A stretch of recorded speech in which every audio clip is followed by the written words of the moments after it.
So this is Tablebreakers, and tonight we're going to be short a couple of our friends, but myself, I'm here. Above me is Jaide, Shadow and Sun on the top right, and my friend Baron G-Rock. Tonight's discussion is going to be something that we deal with from time to time. Usually we really deal with this more often when we have either a TPK and people get upset, or when we have a campaign come to a close. And there's a lot of reasons for people to be like, hey, I had the end of the campaign. I don't want to be there for my first level 18-year-old snot-nosed kid, but I don't want to get into that just yet. I want to discuss what happens when you guys have low numbers at your table, and what do you do to amend that? Because I think we've all been there from time to time a little bit. Before I go further, I'm going to ask my panel, Jaide, how are you doing tonight, sir? Doing fairly well. Working long hours right now, so running about 4 to 5 hours of sleep a day. So I'm not wanting hanging in there. I don't want you to be hurting yourself. Do you understand? I'm fine. Okay. Shadow, how have you been? Pretty damn good. The boy's off on vacation before he goes to Mexico next month. You know, just living the dream, man. Enjoying every minute I can while I can until, you know, can't no more.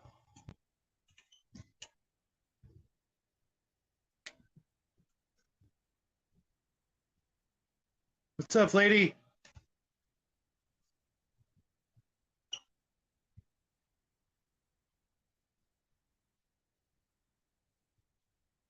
I think Bruce may have muted the microphone again.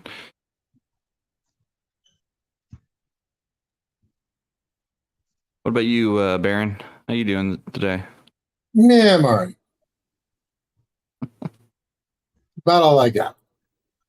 Oh, okay.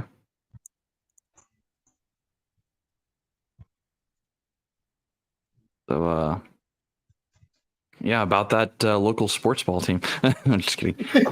So That's what happened. Bruce died. Yeah, Bruce dropped. All right. Yep. So what we're going to be talking about tonight is and he's back. I'm sorry about that. We've been fighting. I've had some sad people have tried throwing some errors on my connection. Apparently, it's unstable, even though I'm on wired. I don't know why. I get this whenever on the days I stream. It's like they look at my StreamYard. Well, fuck with his account then. Well, fuck with his Google. Depending on who you have as an ISP, that might actually be a true thing. I have Google. Yeah. Oh, yeah. interesting. For example, if I cut out at about 6:30 or roughly within about an hour from now, that happens to me like all the damn time, exactly on that like time slot. So yeah, I know what you mean there, Bruce. Well, that's when you have to change the hamsters. Take one off and put the other one on. It's true. I'm also I boomered earlier, and when I say boomer, I mean I fouled up. I did not start the live stream on Rumble yet, so I'm getting. But it's on your channel, right? What? Yeah, I'm getting ready to start up on Rumble as well. Oh no! I know, right? Okay, tags. America's DM. Oh. We'll give him a moment to get that rolling here before we actually get into the meat and taters, as we put it. Sure. Well, since we usually do this at the end and there's only 4 of us, why don't we do it at the beginning to give Bruce some time? No, go ahead. Oh. Keep going. It's there's going to be 2 videos that pop up on Rumble. One's going to be the live show that we're doing right now. Then the other one's going to be the complete one that nobody ever watches from tonight. It'll go in tomorrow. I know. Okay. So what we're going to be talking about is where to find players that help replenish your player count at your table. As when some people may have left at the end of your last campaign, or things happen, people move away. So what we're looking at is ways of pulling more people to your table. So just an overall type thing. Jaide, how do you get people to your table, either starting a game or replenishing players? Normally, for non-new players or repeat friends or players, I normally send out a message via Facebook, via Discord, or maybe even just text messages to anyone. To my regulars first. That's where I always start is with my regular player base. If they're not available, or I can't get enough players to start a game, I'll start looking at my local game stores. Back when I first moved to the area, the thing to do was actually go to the community college and find gamers there, because I'd asked the owner of the only game shop in town at that time. And he said he had a lot of players coming in from the community college. So I went there and met up with a bunch of players, and met all of you guys afterward. So okay. Yeah, I don't use Shadow. Facebook for literally anything else other than Messenger. So on Rumble, awesome. All right. And Shadow, how do you find players to replenish your ranks or to get new players? I'm kind of always looking for players, and by players I don't just mean gamers, but people that I actually click with that I would like to hang out with more, and usually for sometimes I should say for other things, people that I know I'm going to get along with, because it's sometimes personality conflicts will kill your game, and I'd rather try to nip that in the bud by finding people that I can work with to begin with, that I that want to hang out with, even if we're not gaming, because there's a lot of times where we meet people who might be really good gamers, but then as soon as the game's over or before the game starts, they bring up different things that may not be issues that the rest of the table was going to want to talk with. I know that sounds kind of like building an echo chamber, but sometimes that is part of it. You need to kind of find your tribe, people that you're going to get along with inside and outside of the table, so that you can have for the most part a better rapport with them, and you can communicate with them, I think, a little better, it seems. Okay. And so everyday life, that would be the simple answer. Okay. So Bruce, Yes. how do you find new players or to get those to replenish your ranks? What'll happen for me is atypically it'll be a situation where most of my players are needing to relocate. Like the last time everything hit the fan was when the virus of mysterious origin hit and you were having to wear masks. And what happened was a lot of my players just decided to move back in with mom across the country, or they went and they had a change of jobs, or they added 2 new jobs to their weekly routine, and they couldn't do things like they were doing before. Saturday 8-hour streams were just absolutely too much to commit to, and I get that you need to pay rent, but I was kind of being a dick at the time, and so I lost them because they needed fungibility. They needed to be able to pay their bills, and I felt bad because I was really hard on them. Like, come on, you really? And they're like, no, dude, this is the end times. I'm like, it's not the end times. And they're like, we need to armor up and put our ammo count up in the thousands. I'm like, well, I agree with that, but like we don't have the money, so we're going to go like work 14 to 16 hours a day. And that's what led up to it. And then after that, that was when it all came crashing down. And for about 3 months, if you look at my stream, it was in 2020 when everything just kind of hit rock bottom. I was doing like 3 players or less. And for some people, 3 players is all they want. I run a really complex game. We play hero system, or we play a game and we each have 3 characters. That's all they want, you know. Okay, fine. I typically do best with 8. You know, you and Connell have been there when I ran games. I think even Jaide has. And I just run with a big table. I like that. It lets me flex as a DM. It lets me run and test the system as I think it needs to be. And it just offers more challenge to me.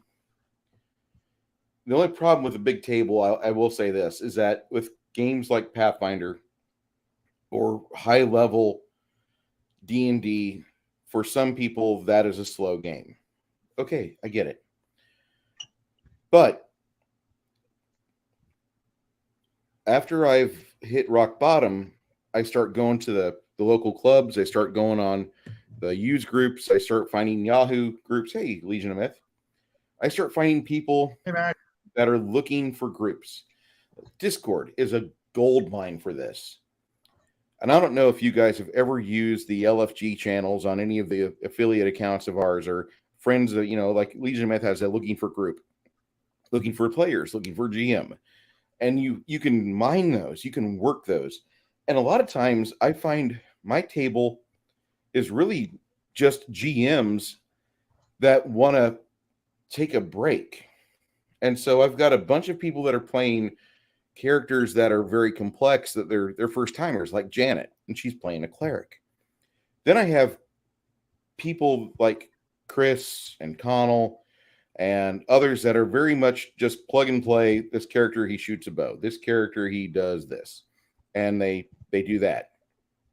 And they really, I have a lot of GMs that come to my table to play meat sticks. They play martial characters. And they like that. And I love that. But I use my periphery circles into Discord and into Gilded. And once I hate saying this aloud, but I'm going to have to start doing trials on my games. And whenever I start running the trials on my game, I'm probably going to give up my Sundays with my friend Machini. I'm probably going to have to do some real testing on Sundays because I need to put through its paces.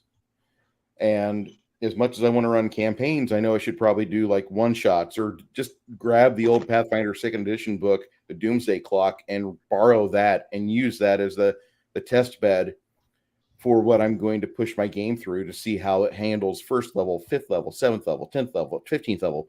And once I do that, I'll be happy with that. But for gamers, all you have to do, I've found, is say, what schedule can we work with? And once they get used to the idea, you have to find their hot buttons. And this is where the game is almost like selling cars. And Crafty should be probably in agreement here. But when you're looking to replenish your numbers, you got to find people that have time available to be at the table. And I'm going to reference it as to be at the table, even if it's overline, even if it's online or on Discord or whatever. But you want to have it to where they can make themselves available and they can commit. This isn't something that they're going to take lightly. This isn't something like, I can watch Gunsmoke any other day. No, they're like, I'm looking for a game. You got to find people that are hungry for a game.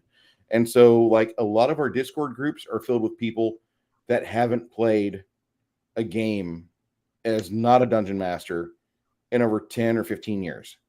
Shadow is one of those guys. I got him in my game for 6 to 8 months. I forget how long it was. I had fun with him. Then you have like other guys like Connell. Connell's always running a game.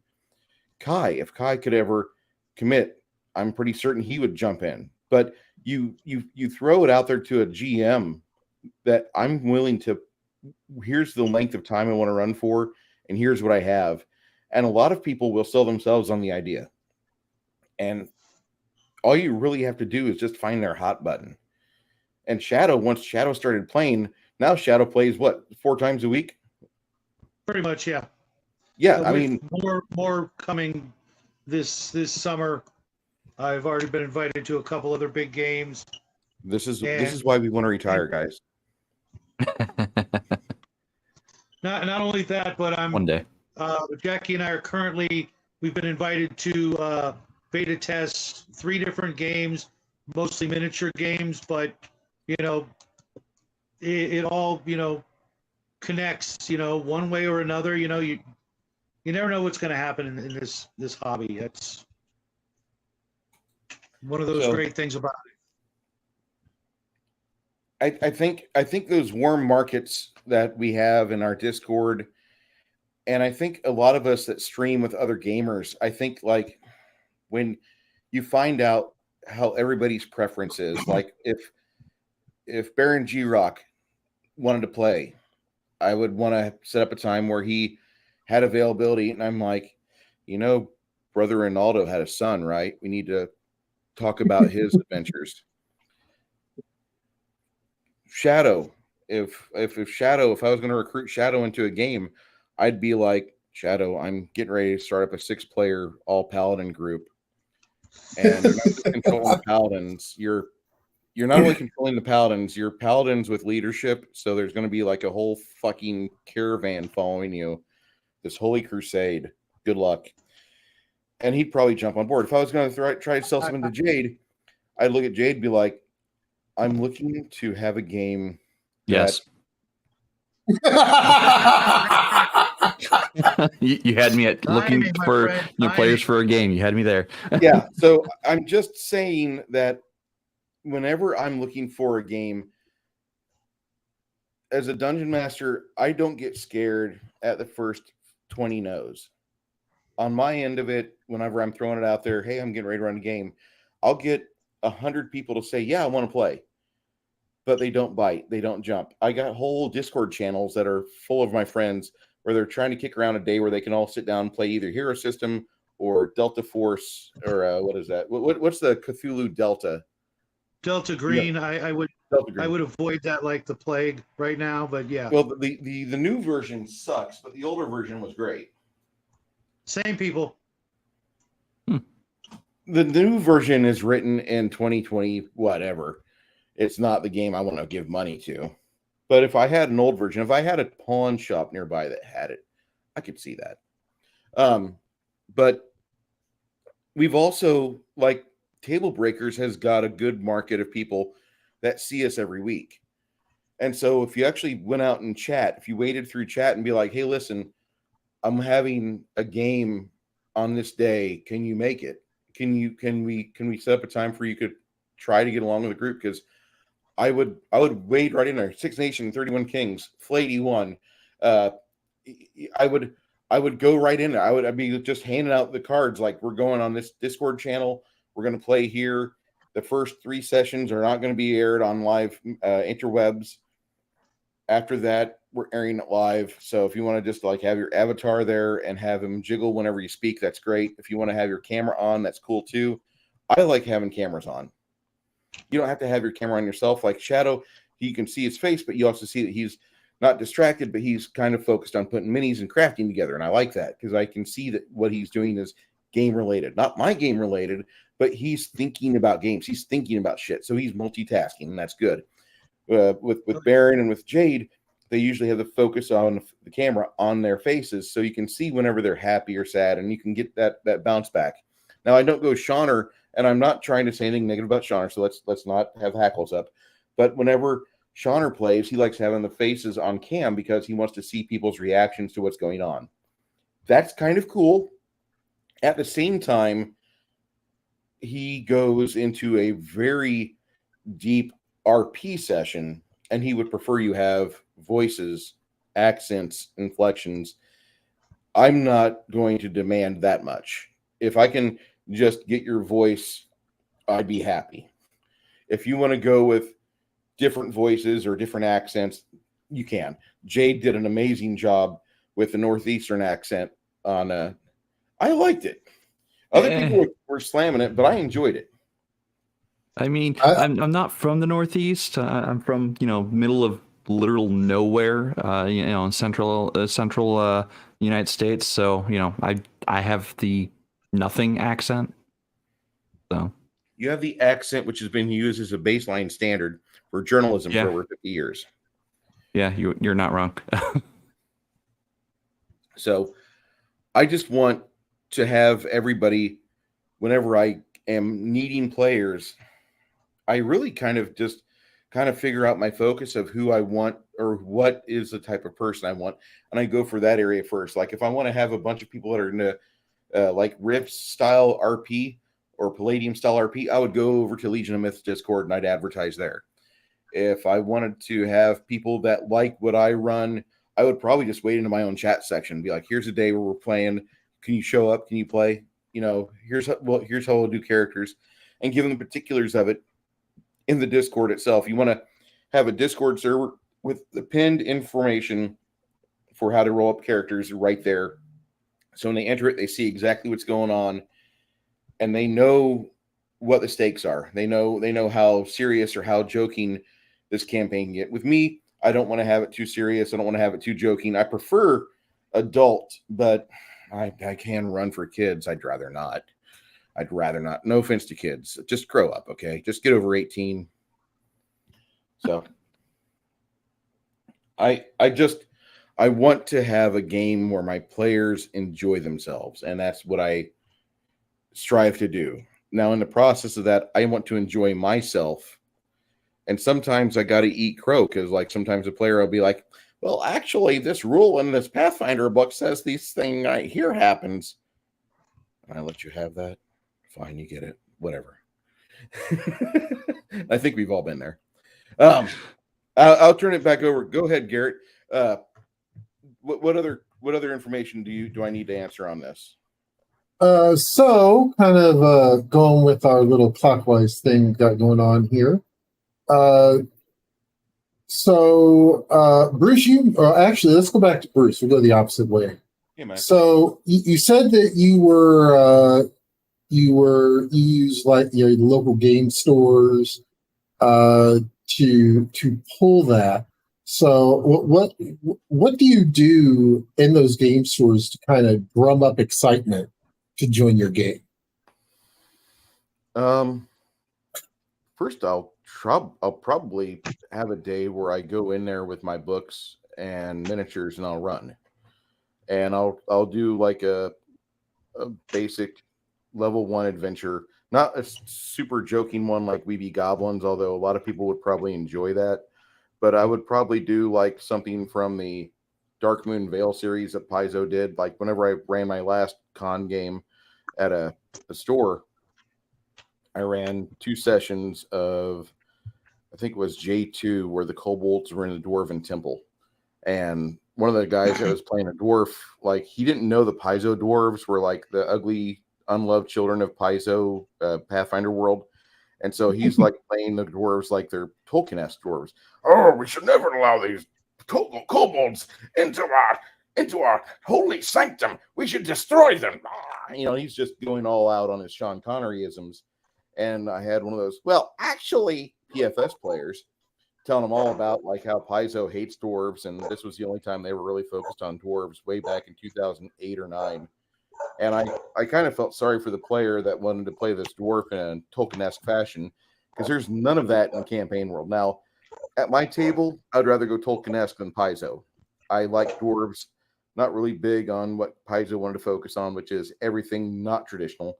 They wanted Kitsune and all the races that had been hinted at before but never really fleshed out. And I applaud that. Thank you for the variety. I didn't need it, and that will sit on my shelf, uncracked and lots of dust on it. But we played and did 2 sessions of that module, and we got through that campaign day. And I say 2 sessions of it. I ran 2 4-hour slots from noon to 9 with a 1-hour break between.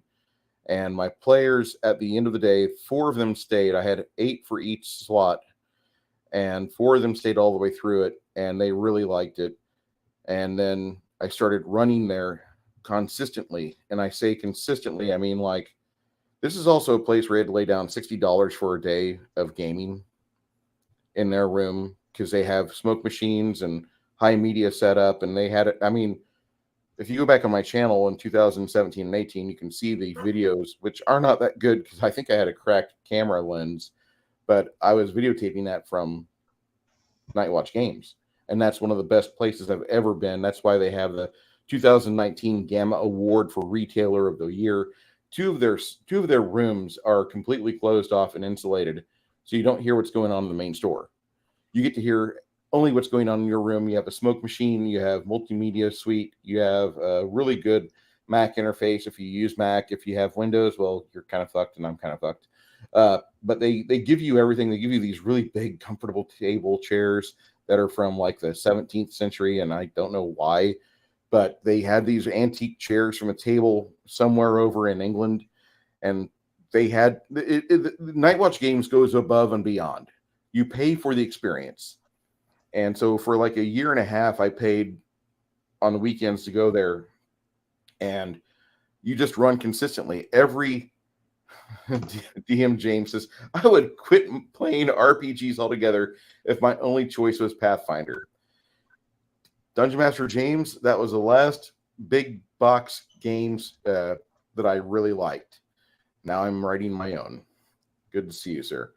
But I ran consistently, and I had 3 weeks ahead of time because I was doing 2 weeks on, 1 week off in the oil field. On that Sunday, I'd come back and I'd run, and everybody knew that you're not going to get that table when Bruce is in town.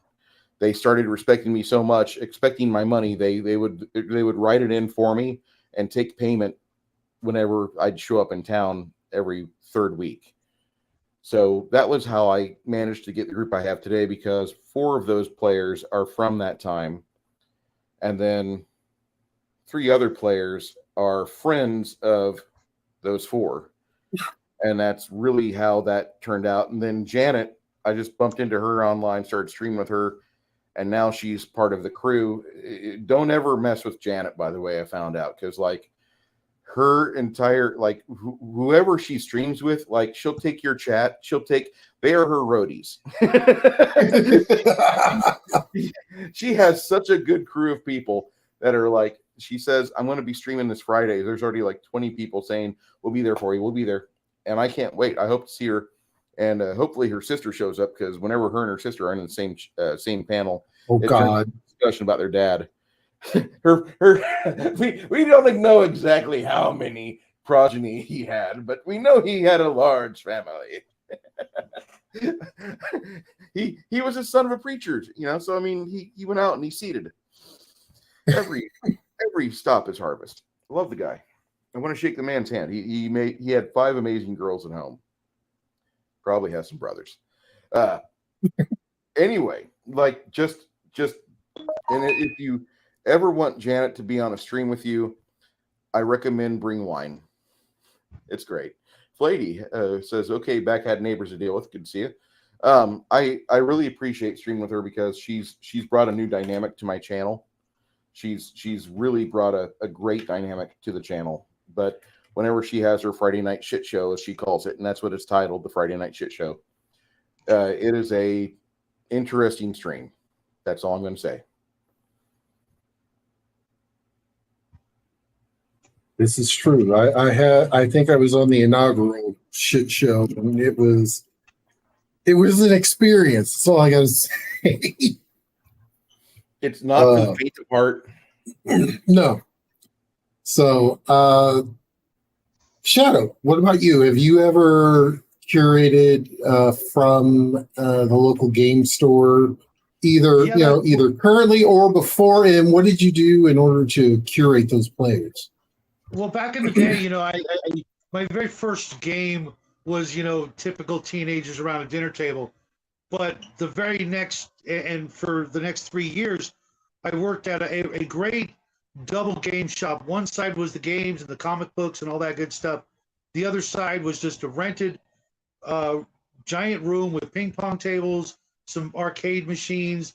All the ping pong tables been converted to game tables with dry erase boards, and each DM, had a table that they would run, and I ran tables for the 3 years the place was open, and we had a bulletin board where we would advertise for players, and each DM would usually create something like literally a sign of, sort of an advertisement for the dungeon or adventure they were running, telling you, what level characters, how many players they were looking for, with the ability to change the number as we picked up people, with some sort of short blurb about the campaign or adventure that we were running, to advertise basically what we were offering as individual DMs, because there would be some people that would only be playing Traveler or Gamma World or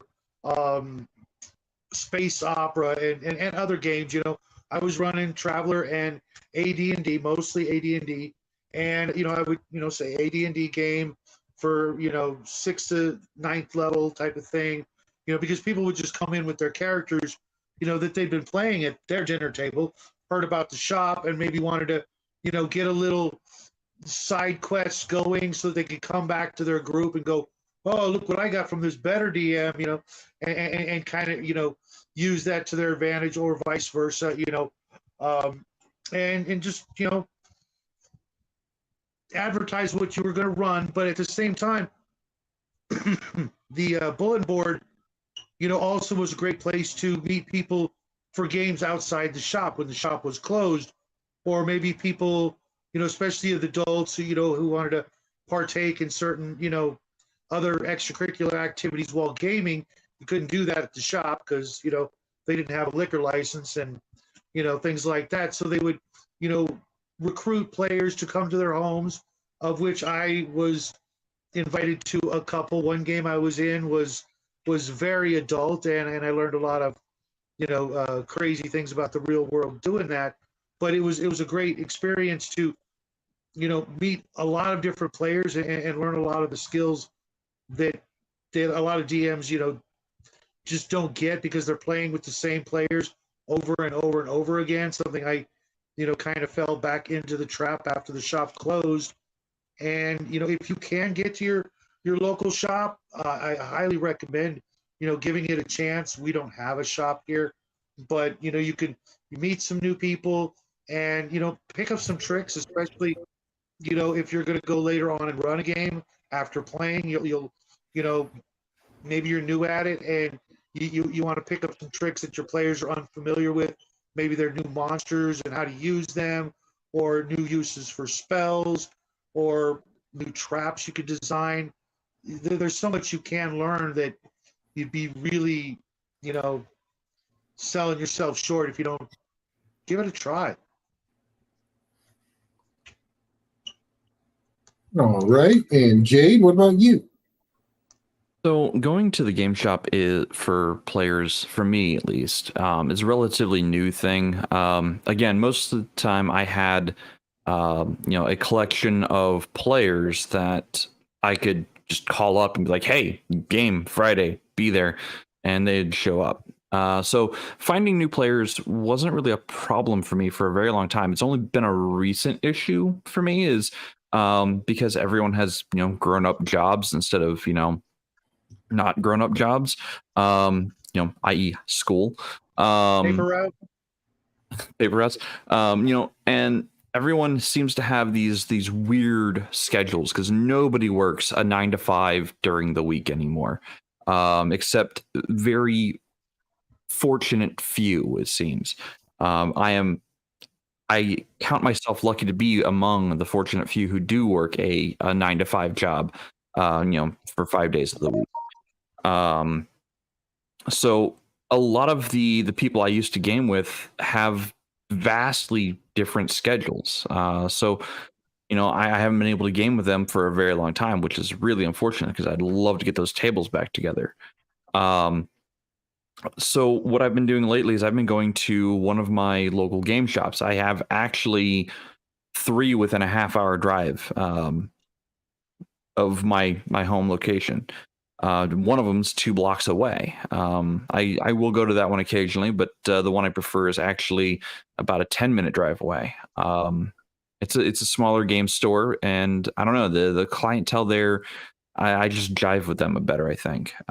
So what I've been doing as a game master is I've been going to the shop owner and be like, hey, do you have any nights open for me to run like a one shot? See what kind of what kind of players are out here, what kind of play styles people have. He's like, oh yeah, sure, and he sets it up in his game store's calendar, which is on Facebook, and he starts advertising the game for me. I don't have to do any of the advertising. He just asks, "Hey, what's the game? What engine is it? What what's the story that you're running?" And he'll do a lot of the advertising, because people might ask, "Hey, do you have any games coming up at the store?" So, as a matter of fact, I'm going to be doing that again on the 24th of June, which I can talk about again later. But it's for free RPG day. I'll probably be running 4 to 5 one-shot sessions that day. So that's another way to go meet new players is free RPG day. Okay. So Bruce touched on this already, so I'm going to skip over him on this one because he already kind of went over this. With the online resources such as Discord or Group or stuff like that, Shadow, have you used any of those type of resources in order to pull those in? So like social media, Discord, anything like that, in order to pull those in. Yeah, that's how I met most of you guys. YouTube, Discord, a little Facebook here and there. Haven't Gilded totally screwed me. The beginning of the week, I was supposed to hook up with a fellow YouTuber who's got a really big channel, and I was there early, the whole bit, and couldn't answer the damn call, man. And I tried as I might, and then it's like, sorry, dude, maybe next time. But yeah, I definitely recommend Discord. Facebook is a little, hit or miss because you never know what you're going to get. However, if you found like a particular group that you're really comfortable with, and you've kind of made some acquaintances there, you can always throw out some feelers, put out an advert. I use it for buying and selling of miniatures and things like that, and with a lot of success. Finding your tribe shouldn't be that difficult. Over the course of the last year of just playing, I've met scores of people and been in scores of different games. It's almost, for me, because of where I live, it's not really conducive for meeting players. I've met a bunch of players here, but I don't like inviting people into my house, and with COVID and things like that, it just wasn't gonna happen. So I really got into online playing, and where are you gonna meet those kind of people? Online. So yeah, just know what you're looking for. It is really everybody's got different kinds of players they want. Like I said earlier, maybe make yourself a list of the things you're looking for in a player, so that you can constantly remind yourself of what kind of players you're looking for. Like Bruce said, he wants it, the game to not be too serious, be able to make some jokes without the thespians getting all frustrated, because you're breaking the immersion. Well, then how about I break you out the freaking door? We're human, we're gonna make jokes, we're playing a freaking game, and maybe this isn't the table for you, or maybe it is. But if you know what you're looking for, it really makes it easier for everybody, because you can even put those traits that you're looking for, and people will go, oh, they're looking for jokers, okay, not my table. Or, oh no, they're looking for Pathfinder players, okay, cool, that's what I play, or that's what I don't play. And put it out there, just like fishing. You keep it up, eventually you'll land that thing you're looking for, or person. All right, and Jade, I know you mentioned a couple things. What about you using the? I know you said Facebook earlier, but for the other things, have you used any of those for, cultivating your player?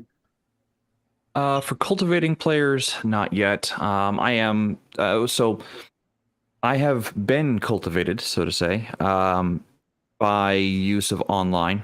I'm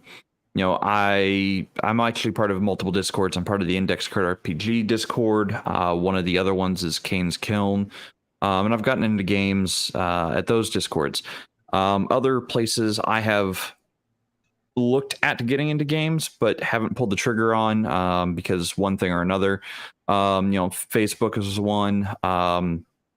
I've also gone to the actual websites or forums of some of the games I play, such as Index Card RPG or Giant in the Playground. I've gone to some of those as a resource to do LFG, pickup games. I haven't seen a lot of Giant in the Playground for a very long time, but then again, I haven't checked back for a very long time. So the Paizo forums also used to be big for LFG. And anymore, I'm using mostly just Discord to find groups. But the other online methods are, there are some that are you can pay to play at tables, which I know sounds very counterintuitive. But there are some game masters out there who run paid tables. You can find those on what site is that? Startplaying.games, I think is what it's called. And I think RPG Table Finder is another one. And those are places, those are websites dedicated to looking for group, games where you can go and it's like, I'm looking for a game master. I don't have a game master in my area, or I am looking to game master. I need players. You can set up games in, pretty much any one of the forums or, those other two sites I mentioned. And you can probably get a pretty full table really quickly. Okay, so we've talked about different ways to get the players. Now comes the thing is once you have that list, how do you vet them? Let's start with Bruce. How do you vet those new players that you have acquired now through your many means?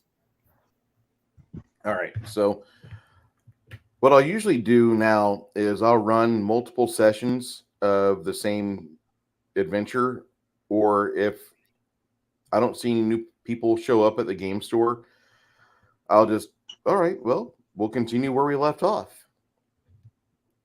Sometimes people, when they see that you're running the same adventure twice, they ask you, what are you doing? And you're like, well, I'm trying to see if I can put together a group of players.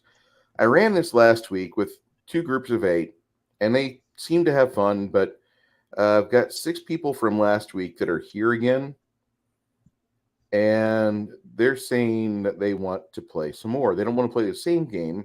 None of them want to play the same game I ran. So, okay, that's fine. You want to play with those same characters and just kind of campaign through it. And that right there is how you start your campaign. It's kind of sneaky, and I don't recommend everybody do it, but I set up a game to be ran 3 or 4 times. And once that first session goes down, typically you're going to have some people that don't show up again because they're like, I didn't like that group, or I didn't like that DM. Okay, whatever. And you keep the ones that stay, because that's really what you're looking for. You might not get along with them, by the way. You might not really like the magician or the person who plays the cleric. Maybe she smells a little bit. But you know what? They're in the seat. And even more so with today's game, a lot of people run games online. So bathing isn't really a thing anymore. I hate to say that. I really wish bathing was still a thing, even if you're going to play at home online. And don't play bare-chested from your camera. That's what I have to ask. Sorry, I love you, Mr. James Raggy, but I don't need to see that. If if I want to stare at moves, I can just go to the bathroom and check myself out for the next few minutes. But that's really what I do. I'll set up a game for like 3 weeks straight at a game store, and I want to run the same module a few times just to see if I get new players, and then I start putting the great players together and see who stays. That's really it. It's kind of like when you're the fat ugly chick in a military town, the last guy to leave the party is who you're going home with. And I know that sounds really disgusting or bad, but this is reality. And you've been watching the same videos as me, haven't you? I just updated my preferences on YouTube. We'll see if I get more of that Melanie Mac go boom. I need more of that Christianity in my life. I'm just saying that I see who stays, and I want to have people hang out and want to have fun with characters. If I don't get multiple groups of same people, kind of like a George Lucas audition. Flatey. Highlight that.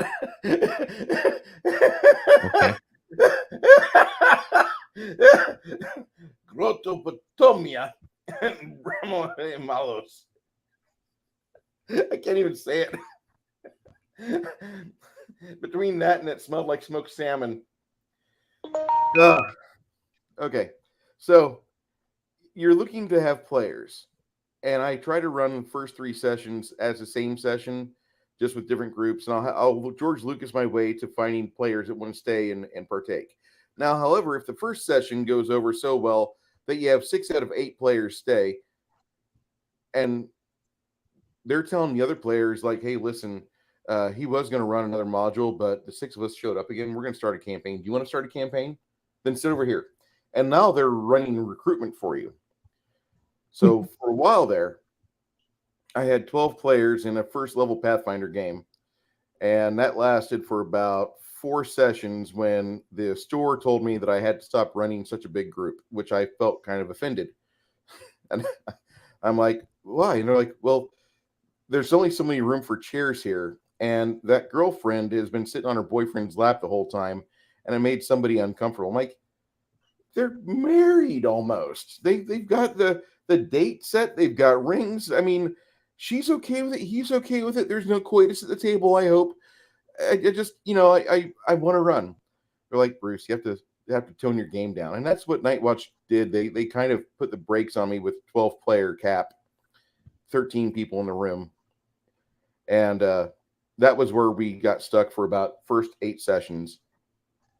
And then we started running with the camera at about 4th level. I think it was running. I picked up a module that the players decided to go all the way into on that, and that was the Vault of Warren-Carr. And they really enjoyed that. And then over the course of time, I went from 12 players to 8 players, and I roughly stayed there till about 2020, went down to 3 players. I lost the most offensive person at my table, which I still mourn that loss, but he was a young kid that he would say something and make us all like develop real laughter. And he was probably the most perverted person at the table, which is probably the standard, I guess, for nowadays. But he would come to the table, he'd play the game a little bit, but he'd do more phone work. He'd be playing with his memes the entire time, and he'd be doing this all night.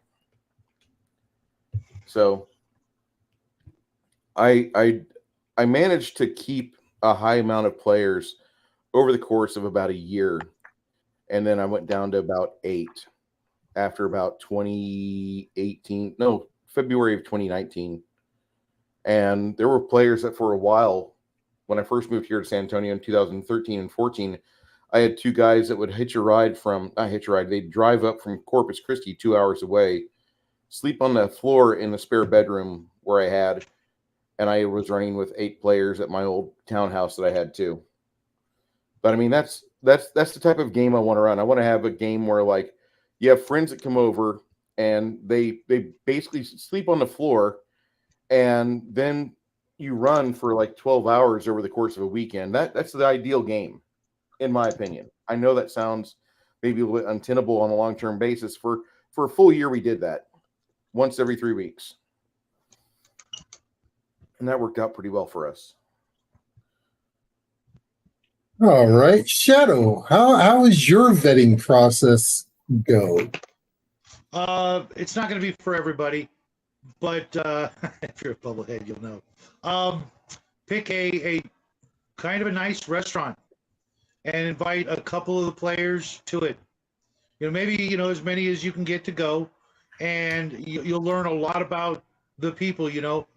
How they show up, if they're on time, how they're dressed. Hell, even what they order. You want to. I personally want to be able to hang out with these people, not just at the game.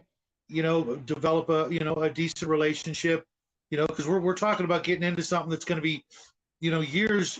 If you're lucky, it's going to last for years and years. And you know, I'm hoping these are going to become friends. They're going to tell me, when their birthdays are. When people are in the hospital. All the little things that happen with life. And then when the end of the meal rolls around and it's time to chip in for the tip, you learn a lot about a person.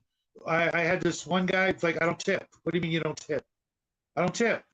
Tried to go into the Reservoir Dogs thing, and I'm like, all right, no worries, I get it. Didn't invite him back. You're gonna be like that. I don't want you at my table. When I'm dungeon mastering, and it's in my place, so you're basically gonna potentially show me that kind of disrespect at the gaming table. Oh, I don't tip, or I don't bring enough snacks to share, or I don't even bring anything at all to the table. Bare minimums, you got to bring flowers for whoever's the lady of the house.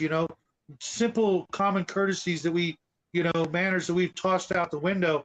I'm still looking for those. I want polite, friendly people who I can get along with. Because maybe after a game, we're going to want to go to a restaurant, maybe, enjoy something else, maybe, a lot of you guys, went to go see the D&D movie. Do you want to be in a game where you guys can't, go and enjoy a movie that, that might be centered around, your mutual hobby? I want to be able to, go and do these things outside the game and go, hey, we're not gaming, but, we're all going to the movies, you want to come along, it's not just, a job application, it's potential friends that will last, years and years and years, maybe, depending on how old you are and the way, the dice roll out for you, it could be for the rest of your life. You're making friends that, you're going to, fight back to back with and go through thick and thin in the game. Well, what's it going to be like outside the game? Are they just going to be fair weather friends? They're just there for the game. Sorry, I'm out. Maybe you want that. Maybe you don't. Me particularly, I want, people I can hang out with. Like at Bruce's table, Bruce has got a lot of, locals and not locals, but everybody there, I know if they were in town, they're going to come over, hang out with Bruce, and do a lot of stuff that's not just games. Am I right? Yeah. I mean, with Chris and his wife coming back into town, once she gets settled back, it'll be a lot easier for him to swing by, and maybe we'll be able to break the plastic on Twilight Imperium 4th edition. I know that's not a D&D game. That's not Pathfinder. That's board gaming, but I really want to do that.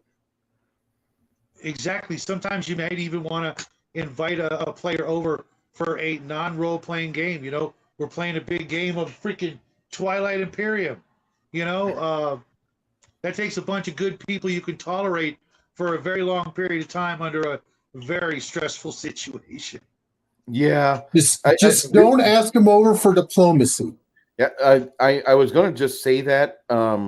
I think if I ever get diplomacy, I need to have that in an not off property, but I need to have that in a separate building, because the wife would probably get really upset because she's hearing people conspire in the hallway, and she would be irritated because they're distracting her from her crafting, and then she would be like, "What are you guys playing?"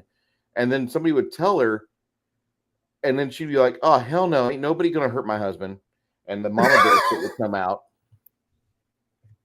Sorry. When I was at that game store, just a lad of 14, I saw more fistfights break out over a game, over that particular game, to the point that it actually got banned from the shop because of all of the havoc and negativity. It was like this cloud would just like get sucked into the building, and you could just almost see it. Oh, here come the diplomacy players. Ah, shit. Yeah. Yeah, I mean, unless you're trying to get people out of your life, the game has no, not my home. All right, Jay, what about you? What do you do to vet players out? So generally, it starts with conversation. Guys. We talk shop about the game, about the hobby in general, about the kinds of characters they've played, the kinds of games they've been in. And normally that happens over like a meal or something, like either like a bread bowl at Breadco or I'm still going to call it St. Louis Breadco instead of Panera. It's just what I grew up with. But we're going to have conversations, and I'm going to get to know the person. And it could even be over a beer. Go down to our local Cheers-like establishment, and go to the basement bar or tavern and have a drink, and figure out what kind of person they are. Now, I didn't do that recently with a player. I was game mastering for his group at his house, and I had just started my position where I'm currently working, and the guy was a gamer, and I thought we would get along all right, but things didn't work out well. I didn't vet well enough, or I didn't pick up on certain social clues I probably should have, and things just didn't work out. Having players or game masters that you work with is vastly different than having game masters or players that you're friends with and see on a semi-regular basis instead of a daily basis. Just seeing the individual for the 5 days a week at work plus one evening during the week just wasn't conducive to a healthy work or play environment. So I would, if you've been at a place long enough and you are good friends with the people you work with, it probably could work out. I would caution against it, but to each their own. So as far as vetting other players, at like game shops and whatnot, I'm going to run probably several one shots to see how they play, to see what kind of player they are. They might be the same one shot, or they might be multiple different one shots, but I'm going to keep track of who it is that's showing up at the table to play at the game shop. And I'm going to take note, because I'm one of those kind of game masters who takes copious amounts of notes. If my pencil is moving, or if my pencil's not moving, check for a pulse. So I'm gonna take notes on the players at the table. So I have like a mental reference. For one, what is their name? Two, what do they generally play? If I get like one person who's consistently playing a rogue, awesome. I know that guy likes the sneak thief. That's cool. If I get a person who plays something completely different and not connected in any way to what he's already played before, awesome. That player is flexible. They're able to do whatever as far as class and whatnot. So I'm going to do a lot of my research at the game shop, running multiple different types of one shots. I'm hoping to run not just the sci-fi variants of ICRPG, but also the Alfheim or fantasy gaming aspect of it. I'm also looking at maybe running the prehistoric Blood and Snow variant of Index Card RPG. Just to see what kind of things people come up with and want to play. So that's how I do that. So after you've got your vetting, after you've got everything done, when you finish a game or a campaign or whatever, what are the things that you look at to ask those players back? Bruce. What do I do in order to ask those players back? What do you look for in those players to ask them back for your next campaign or your next game? What actions or what specific things do you look for in order to allow them let's say the golden ticket to come to the next campaign? I would say that my players, my dream players that I have will probably, we're going to go for eras here for a second. From 1997 till 2006, I really was not a great GM, and I apologize to you guys. Actually, till 2012, I think was when I really elevated my game quite a bit. And I apologize to you guys in Peoria, Washington area that I wasn't the best GM that I am now. I feel like I've leveled up quite a bit since then. You abandoned us. I'm sorry. Where'd that come from? But, well, no. I'm just saying where it came from is that in those days, I wasn't really focused on the craft so much. And I think I've tried making myself a more well-rounded dungeon master or game master. And my hot buttons were people that shared jokes that I liked or shared scenes from movies, or people like Kai, who he would just like say something and it would remind me of a Larry Niven scene I had read once or stuff like that. Like if you talk about the Knights Who Say Knee at my table back in 2009, instant you're coming back, right? And you get that. But after now, I think my big hot button to get pressed for players that I want to see return at the table, I'm looking for players that want to be part of the group around them. And that means that I'm looking for them to look for ways to partake within the team environment.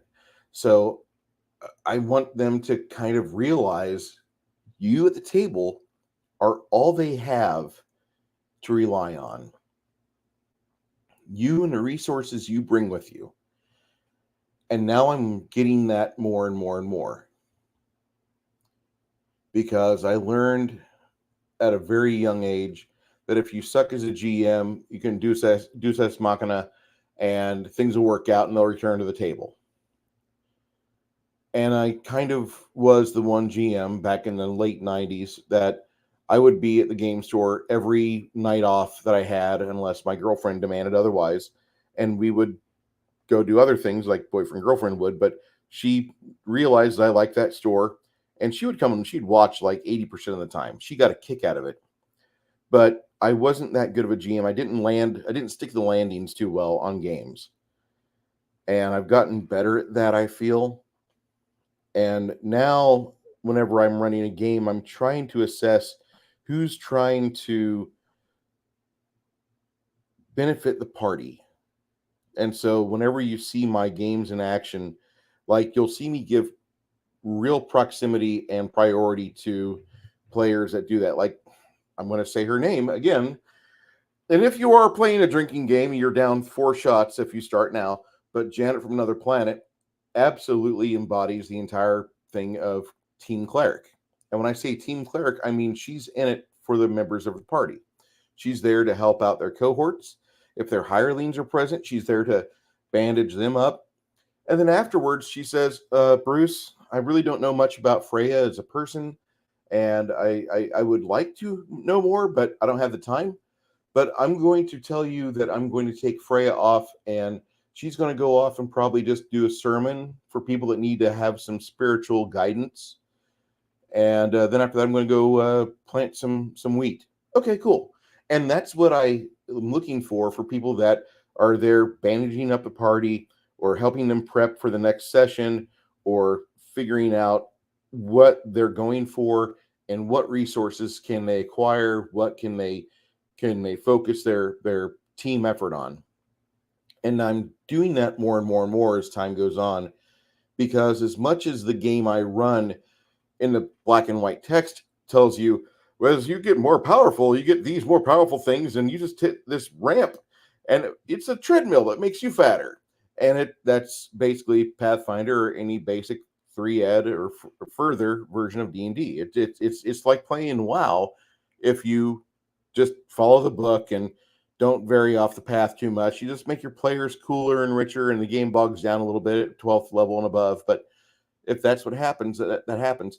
And we're finding out that I don't like the way that is. And so I try to play around that giant pothole that the game sucks at so much. And I try to focus my efforts as a GM to accentuate the players on how would you try to focus your efforts in this environment to where you're furthering the players' capacities and you're benefiting the team. How are you being a team player? And I find myself hitting that nerve all the time on my players, asking that. And I ask them that throughout the week in Discord chats. And then you'll have like on the stream, you'll be hearing us reference something that we said to each other in maybe a private conversation, but now it's coming out to where everybody's finding out what we were talking about for the last 2 weeks. And I find myself doing that more and more. And I don't like to sound like I'm a DM. I'm a cool DM. Listen to what I do, but I want to make sure that whenever I'm in DM mode, that I'm looking at it as to how can I help your player? How can I help you as a player focus your character to where you guys don't have to teleport back in an emergency session, try to find the head priest and resurrect dead buddy number 1, 2, and 3. And get number 4 and 5 bandaged up real quick because we almost had a TPK. I don't want to have it to where you guys have it. I want a good fight when there is a fight, but I don't want you guys to have to deal with that. If we prepare ahead of time, there's going to be less. You're mitigating risk, which I think that's more of the game for me that I'm running than anything else. And I know that sounds like I'm playing HR person, but really a good DM does a lot of human resources work. And along with setting the stage and giving a great narrative and making the players feel engaged with the world and building the little group of them around and building each other up, I think you really do a lot of human resources. That's just me. All right. Shadow. Hold on, Baron. Your eyes completely glazed over. Did I say the wrong thing? I mean, no, I'm listening. Okay. Just making sure. Bruce touched on it. Go ahead. Sorry. Yeah, Bruce touched on it. I don't know if you guys have ever done it, but I've been in the position where I've had to interview potential hirees for various jobs. You are doing that. You are potentially hiring players for your table. Sorry about the wind chimes. You if you've ever interviewed people, you'll get the people who come in and just answer the questions and then toddle off. I'm looking for the people who are going to ask me questions. They're interested in the world. They want to get into a game that has an environment that's appealing to them. So they're going to be asking me those questions. What's this like? What's that like? Do you have any restrictions on these kinds of characters or races or alignments? Not just, what's in it for me, in the way of, treasure and stuff like that, but the actual environment so that they can interact with it and feel comfortable with it. So I'm looking for, people who are going to be, fully invested in the game, not just their character, but the whole situation. Not that it's a railroad, but it's a big sandbox. Well, some sandboxes are full of cat turds. They're going to want to ask the questions that help them avoid those pitfalls along the way, as well as where are the cool places to build their sandcastle, and maybe even ask questions about the other players. Well, what kind of characters are going to be in the party? Oh, you've got a dwarf and you've got a gnome. Okay, cool. Oh, do you have any humans?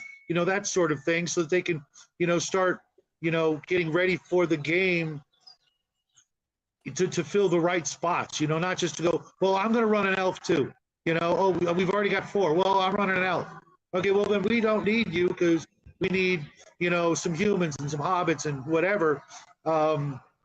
So players that really want to fit in, that are eager to play and enthusiastic about the world and the overarching initial hook that the players are going to be drawn in and the characters are going to be drawn in.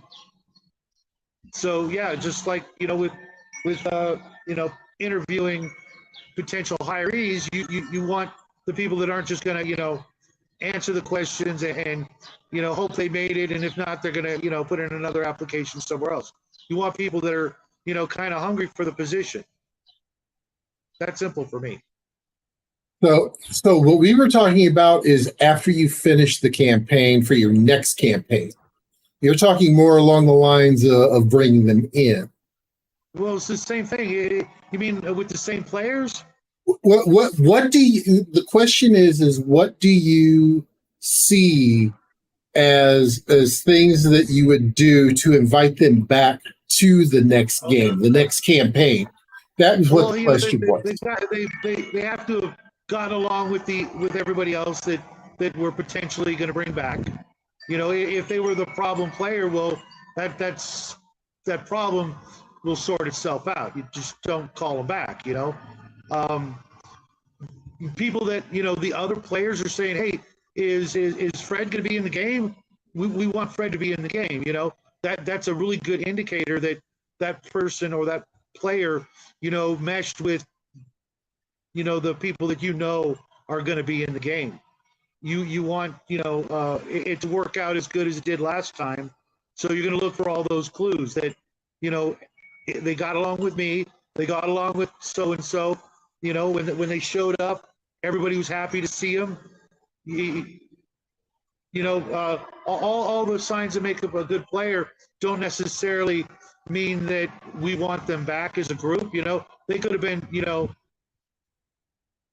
great players, technically, but after the game, or whatever, they didn't contact you before the game, during the game, it's like, hey, we're on next week, right? Hey, I got some ideas, things like that. They may be just there and only there during those game hours, and the rest of the time they're not there. If they fit really well the first time, you'll kind of know it, and you'll want them to come back, and everybody else will want them to come back. Sometimes that's not going to be the case. Okay. All right. And Jaide.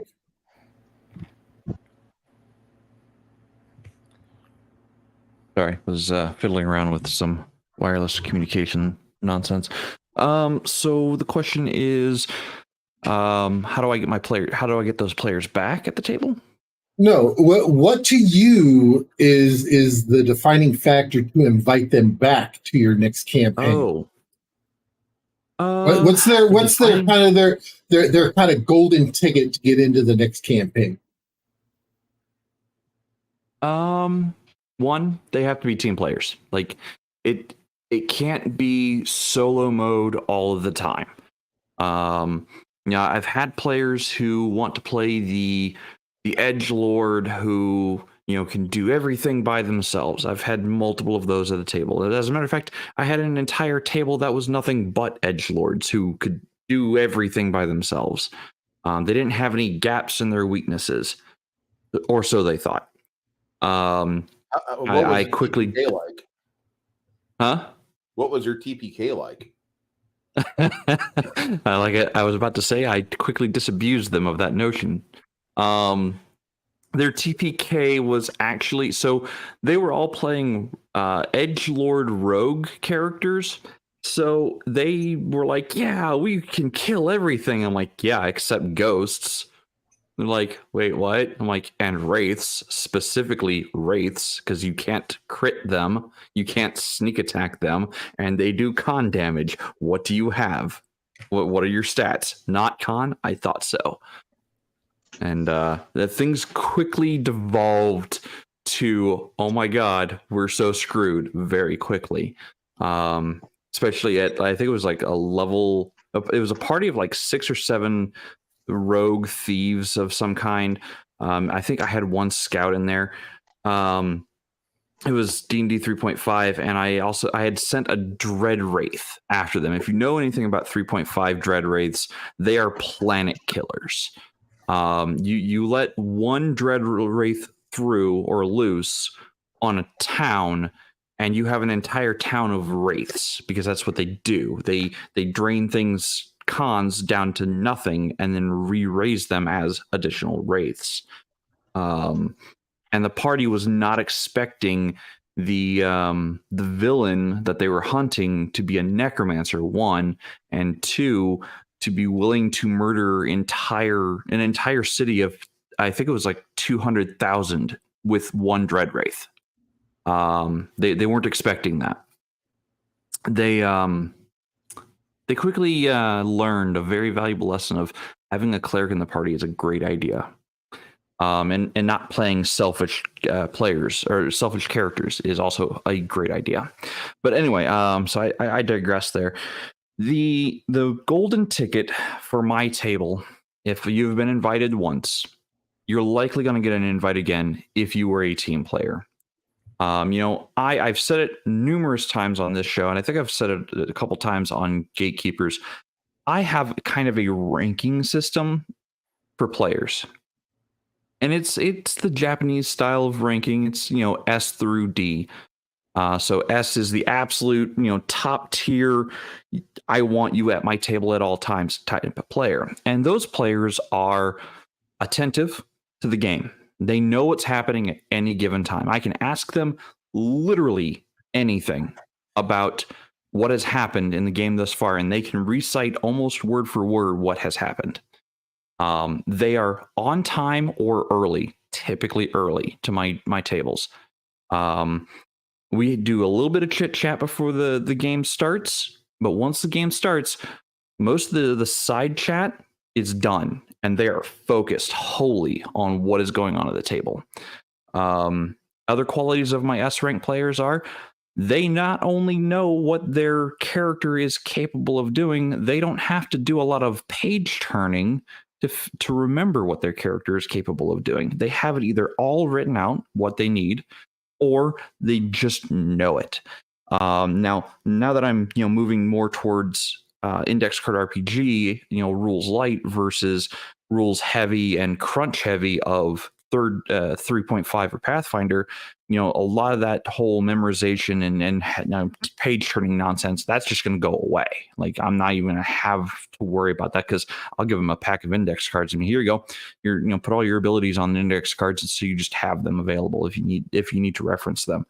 Most of the abilities you shouldn't have to need to reference anything. You just like, oh yeah, that's what this ability does. It says it in the name.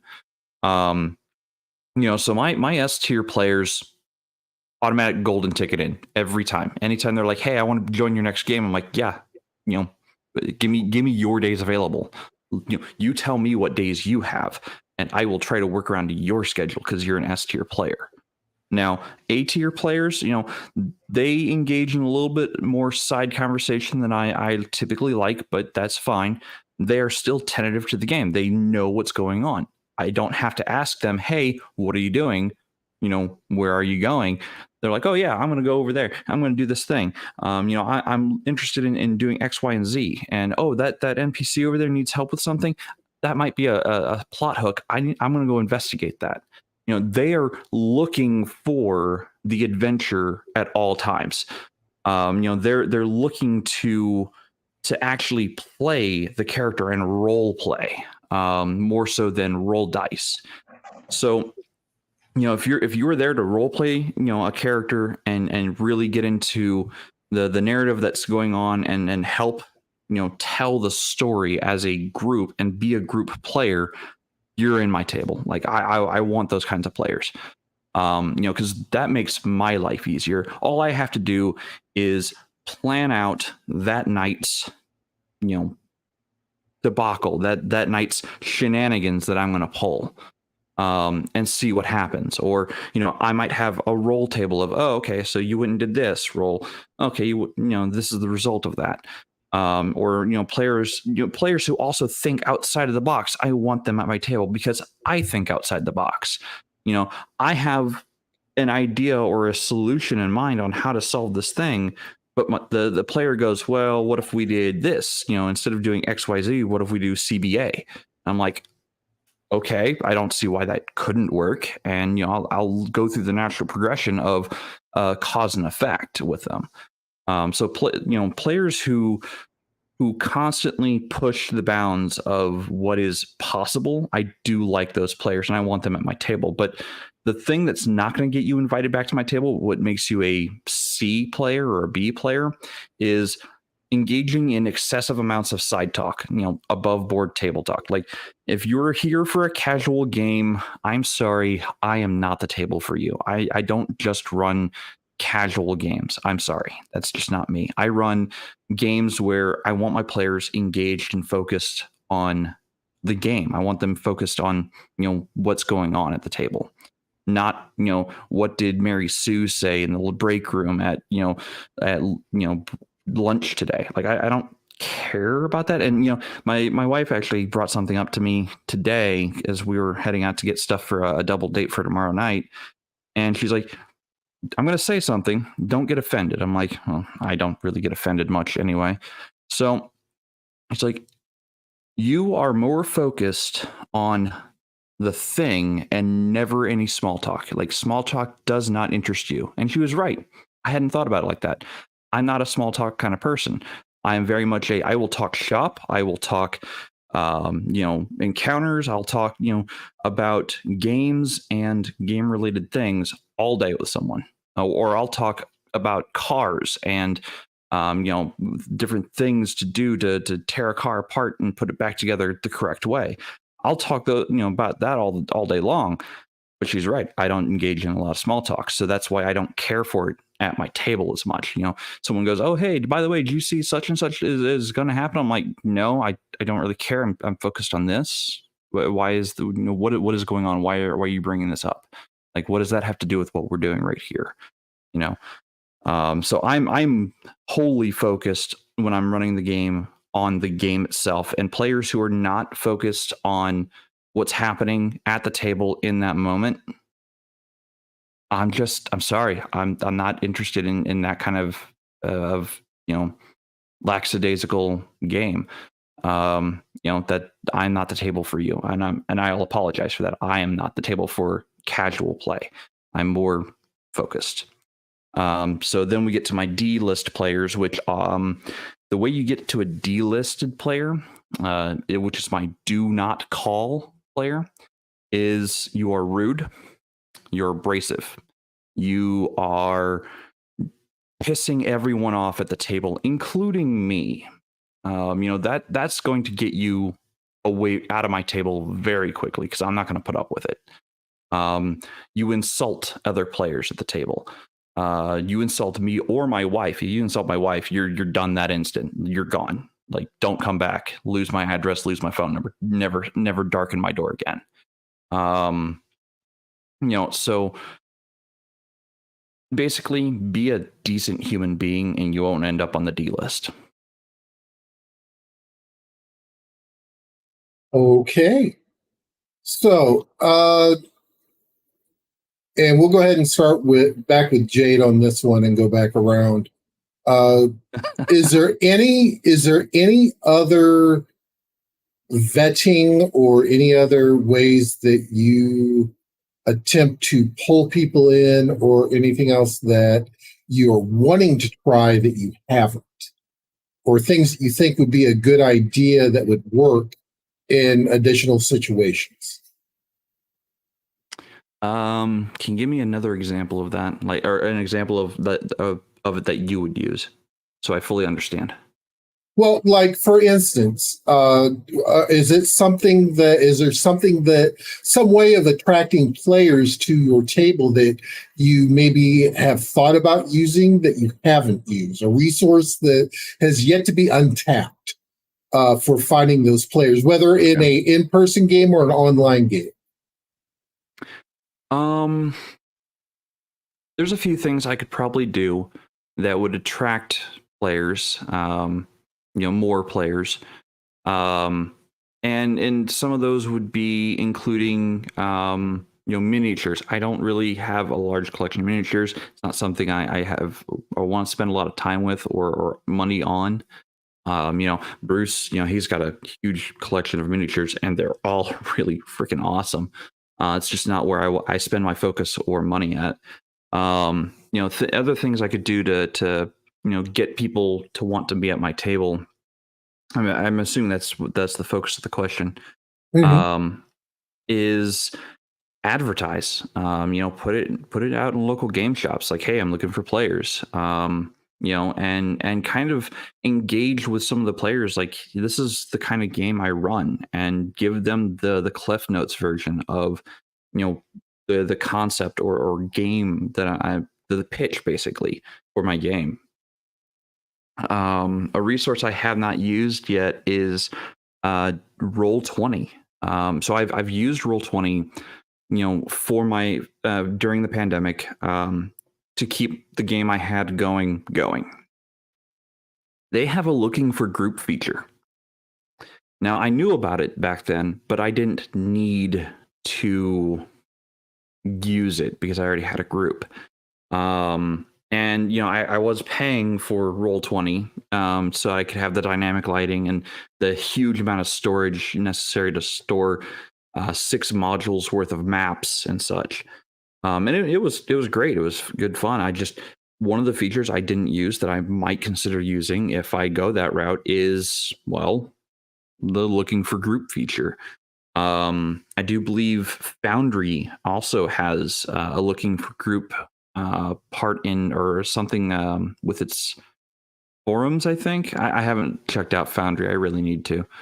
But that might be one of the other things I put out there is, if you are comfortable running a game online through VTTs, put a link out there with like a dummy email address that you don't really care about, and put that out there to be like, hey, you're looking for a game, email this person here, tell them you're interested, and I'll send you a packet of information, and keep it brief. Keep it 1 to 2, maybe 3 paragraphs of information at most, and send that to whoever responds. And then you can get a game online and curate players that way. As far as other resources I haven't tapped into yet, I haven't done the tabletop was it RPG Finder or what's the other one? I've heard about them. Huh? Hey, Raven. You used RPG Finder? I have. Okay. When I was using it, the only thing, it was back in 2014, 2013, and I was one of 3 games that was showing up on it. I would go to the store across the street from me. There's a Dragon's Lair. One of the Dragon's Lair stores in South Texas is on Fredericksburg here. And I would go across the street and I would find their corkboard works better than RPG Finder. Now, RPG Finder probably has gone through some changes in the past 8 years, but I've found that going to game stores, pressing flesh, putting your information up for your game, or giving a QR code that leads to the website or your Discord server, that works so much better than anything else. And I know that sounds stupid, but QR codes help you out so much in getting people in touch with you. because they're looking for you. They're looking for your table, and they can ask questions directly to you.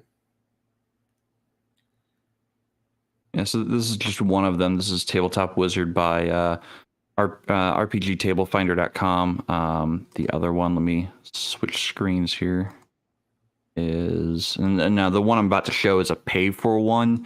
So they do have some games that are free, but the Game Masters are the one that set the price. This is the other one.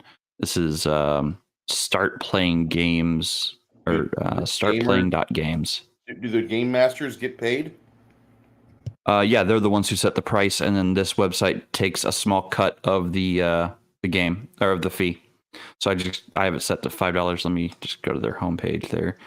They've games here where you have to pay $35 to enter, $30, and these are, that's the price the Game Master sets, and then this website collects a portion of it, and the Game Master gets the rest. So if you're looking to start games and get paid for doing it, consider running stuff here at startplaying.games. That's, I'm not paid by them, or I'm just putting it out there. It's a resource. You can use it. All right. Shadow, is there any resources or anything that has been untapped that you feel, and you're muted, by the way, that you think that would be good that you haven't tried, that you think you may try in order to entice those players? Haven't tried? Probably not, to be honest. I mean, we've covered a lot of things. I have some secret resources, having, been a PI. I know how to vet people, but you guys are doing it kind of for me. You guys, and I mean everybody in the chat, etc. Word of mouth is one of the best, ways to vet. Ask your friends, hey, have you ever played with so and so? Yeah, they a good player? Okay, cool. I'm not really running any games right now, so I'm not using that, but I already, have a good idea from, this big circle, this big community of friends that we have. There's some great people out there that I'm gaming with, and, having been a player in those games, I like him in my game. I'd like him in my game, different people from different groups. But yeah, word of mouth, ask the people that that know each other, and go that route. The other stuff, don't do that. Don't do that. Don't be, asking for social security numbers and stuff like that. We're going to need a blood sample. Dude, is your aunt available? Is your aunt a virgin? Sometimes, depending on where you live, that's not technically legal. So don't do that. Don't ask your friend at the DMV, stuff like that. And if you don't have a friend at the DMV, get one. But yeah, you guys out there are like the best resource. I've been in Bloodworth's game. I've been in Crafty Matt Craft's game. You'll meet these people. You can ask the other GMs and the other players, hey, would you mind being in a game with so and so? Have you ever played with so and so? Cool. You can ask them those questions, and that's like almost all you need, in my opinion. If you haven't done the other stuff, that's for online games. I am probably the wrong guy to ask for, in-person games, because I'm just not going to be doing it anytime soon. When I get my store in Texas, right next to Bruce's house, then it'll be a different, situation, and I expect each and every one of you to come visit. But until then, I'm just doing the online thing, and I think we've kind of touched on all the things that I would do. Your guys' mileage may vary.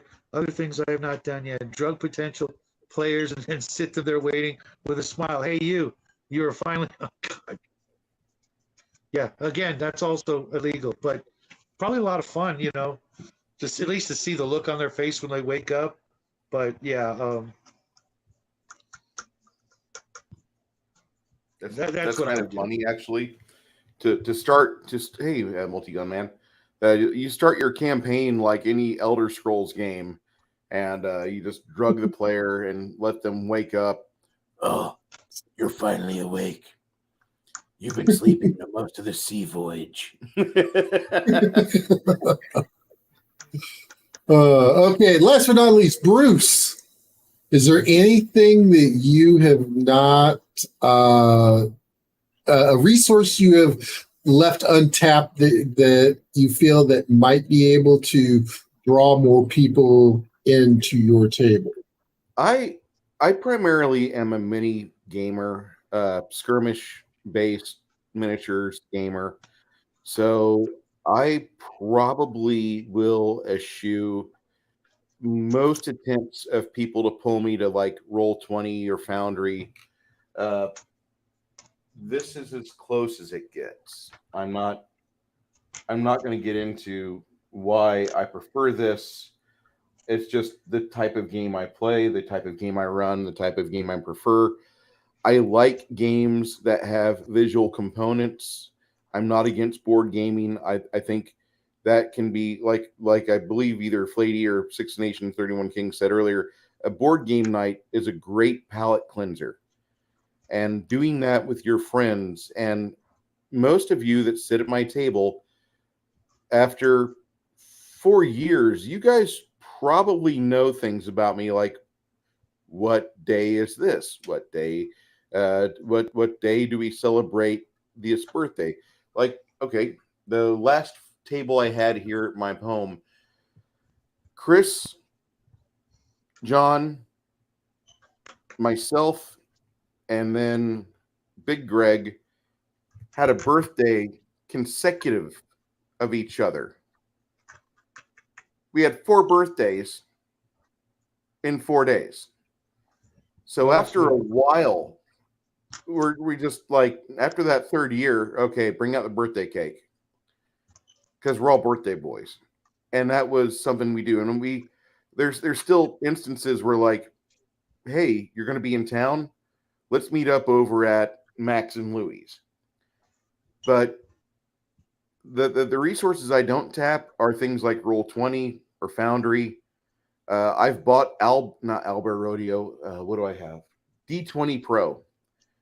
And it's not bad. You can focus the camera onto a battle mat and have the players chat off to the side. It's got a Pathfinder API for it. But I don't want to play like that. I like the way I've discovered where I just turn on StreamYards, I invite the panel in as the players, and we go. Because that really works for Bruce. And it won't work for everybody. It really will not work for everybody, because there's some people that they're not going to want to pay $20 a month for 12 months a year to have 10 panelists to have 10 players. Or, they even have a more expensive option on StreamYard where you have a secondary camera and you can broadcast with multiple angles and all that crap. I'm not wanting to do that, but I'll use StreamYard's base premium plan, which I like. And that is a really good way for me to go. But Roll20, I don't like Roll20. I even before they went down the road they're on now, I wasn't a fan of theirs. You guys were talking a little bit of shade about the Delta Green guys. Well, I feel the same way about Roll20, and the majority of RPG companies out there are screaming to get the Twitter crowd to please buy our shit. And they're not going to buy your shit because they're broke. They don't have jobs. They don't have like gainful employment. They use pronouns. That's it. And as much as I dog on that, and I try not to be such a bastard or your creepy uncle from MySpace, I really am not looking for that crowd. I'm not looking for the crew of people that must have pronouns in their bio on RPG Finder. Must respect the puppy play that occasionally breaks out at the table. I'm not going to do that. I'm not that DM. So there's certain dog whistles that cause my shepherd to say, nope, we're not going to have this at the table. We're not going to have this person at the table. And whenever I go surfing for players on those forums, on those locations that I mentioned, like Foundry, Roll20, for some odd reason, it seems like I always get the front-loaded results of what I don't want. So I've just decided what I'm doing is fine. what I'm doing is fine. I go through my friends first. I go through my friends' Discord second.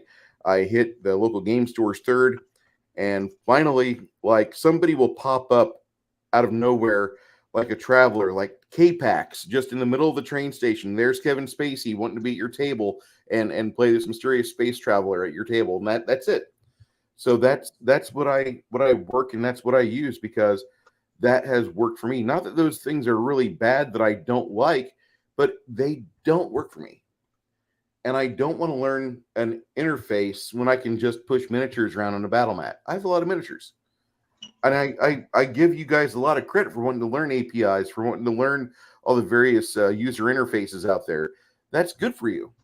If that's what you want to run, please go for it. I run the game I am playing, and the game I'm designing. You guys got a peek of that. And the scenery is basically Bruce draws the scenery out on a sheet. He literally draws it out in front of you, sets the characters up with rulers and inches. And that's how they interact with each other, with the world around them. And then once that instance is over, once that part's over, Bruce focuses the camera on himself, and you guys are playing with the DM is facing us again. Okay, cool. And that works. And I'm not saying it's going to work for everybody, because it will not. But you guys out there that listen to what I have to say, maybe you do want to have the variety of people that put pronouns in their bio, that want to use Owlbear Rodeo or Foundry or Roll20. Although I disagree with your choice to choose Roll20. If you want to, go for it. That's up to you. And if it gets you butts in seats, that's the key thing about this entire hobby. If you don't have butts in the seats, you've spent money you're not getting a return on. You don't have to get a return on money with more money in the future. As long as you're getting use out of it, that's what you're supposed to do. That's how you know you're running a good game. I bought all these books, and I've been running this game, and out of these books, oh, that's cool. That's awesome. But how many books on your shelf do you have that you've never cracked open for a game? About 80%. Well, fuck, you wasted a lot of money. Excuse my French. I don't think I have that problem. I think I've cracked every single book's spine at least twice, maybe 3 times minimum. But how many of them have you ran multiple sessions of? Oh, using the content from the book? Using content from the book. Using the content. Yeah, all my Pathfinder shit has the spines are broke. I don't use all the books now, but I have used all the books. My board game collection, I've wasted money on, and I wish I had not. I want to crack the plastic. I want to play Twilight Imperium 4th edition. I want to play Dominant Species again. I love board games. My players don't come around for that. The problem with that is that I have a crappy parking availability where I live. Once I get my own place, I'm sure that'll change. My friends will learn. Visiting friends will learn the tactic of courtesy. Like, hey, when you're done with your plate, please put it in the sink. When you're done with your trash from Whataburger, we don't eat McDonald's here. When you're done with your Whataburger, please put it in the garbage. I think the book that's seen the least amount of use. Go ahead. I was going to say, I think the book that's seen the least amount of use for me is likely Vampire Requiem. I think I've cracked it open twice. Take care. Bye, buddy. Night, Kai. Oh, remember what I said earlier, bud? Flady says, I want to play Titan so bad right now. Thanks, Bruce. Yeah, dude, I feel you. I used to look at that box set all the time. All right, so that's the last of my questions that I had. So I think we did pretty good, with the crew we had, kind of giving ideas, and hopefully, these will help you in your next game when you're looking to get folks to your table. And now that time we all love. Jade, what do you got coming up this week? Yeah, so I've had to take this last week off because, again, yeah, I'm only getting about 4 to 5 hours of sleep a night right now, working long hours. Hopefully that clears up in the near future and I can start focusing on Gatekeepers again. But I am working on Gatekeeper content. And for those of you who don't know or don't watch, Gatekeepers is a show I run on Wednesday nights. As a matter of fact, you'll be able to see him there, Shadow, and Connell over at on either one of our channels or Connell's channel. And we answer questions related to tabletop gaming. If you are not part of our Discord, I'm sure Bruce can get a link to the Discord in the chat, or Baron can. But if you have questions that are related to tabletop role-playing games, you can ask it, and we'll give you multiple different opinions based on the different panelists we have available. We have been recently joined by Meyer Hawkman on occasion, and as a matter of fact, he's feeding me a lot of suggestions here recently. So I'm hoping to dive back into it and get some good content out for everyone. Okay. And Shadow, what about you? What do you got coming up this week? Well, as you know, the boys been home from vacation most of this week. Next week, we're going to start playing some actual games and doing some reviews of revisiting some games. But in the immediate future, I will be doing, the usual sci-fi shadow chat. Thanks again, Baron.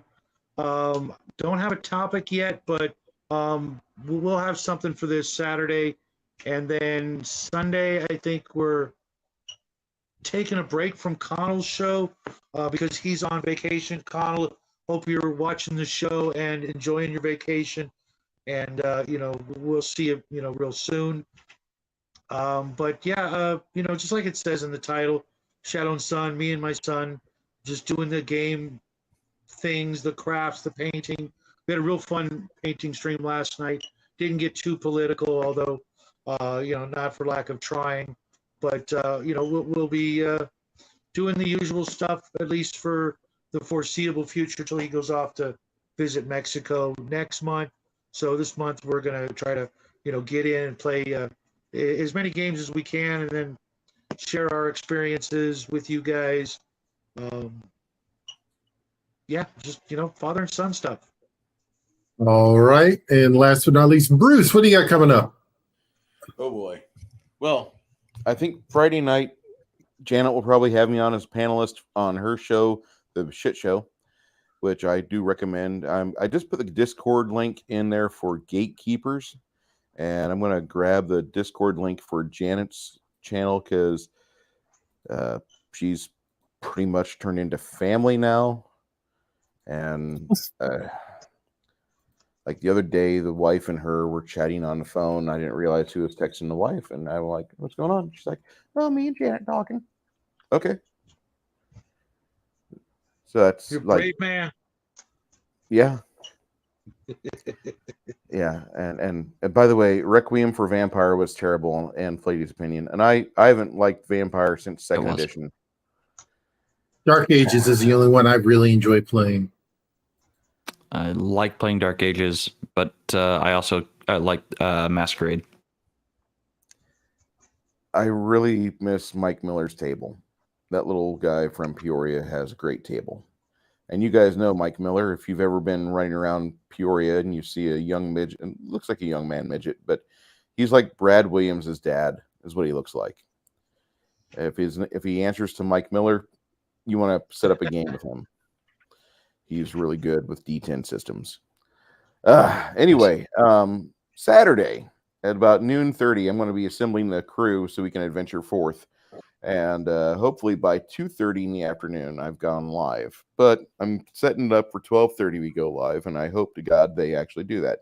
Now, this weekend's a little different than usual because Chris and Amanda are back in town, which means Chris is going to be helping me fix up a few things around the apartment for a moment while he gets himself settled and his 4 dogs.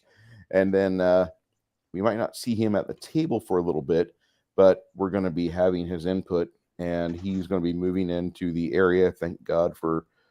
Anyway, so that And once that gets taken care of Saturday, I'm looking at about a 9-hour game day for that. I'm looking forward to that session.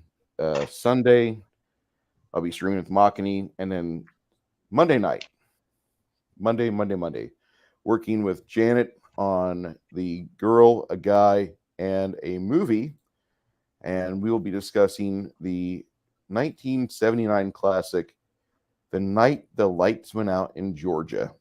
So if any of you like Rob Lowe and Christy McNichol, that's a particular, Christy McNichol movie. So we're going to be discussing that. And that's what I have, Mr. Garrett.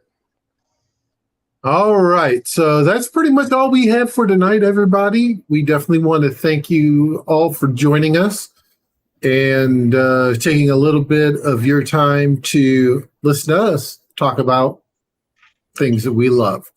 Thank you much. And you guys and gals all have a great night. Hey, thank you, everybody, for showing up. Night. We'll be back next week. Same time, same channel.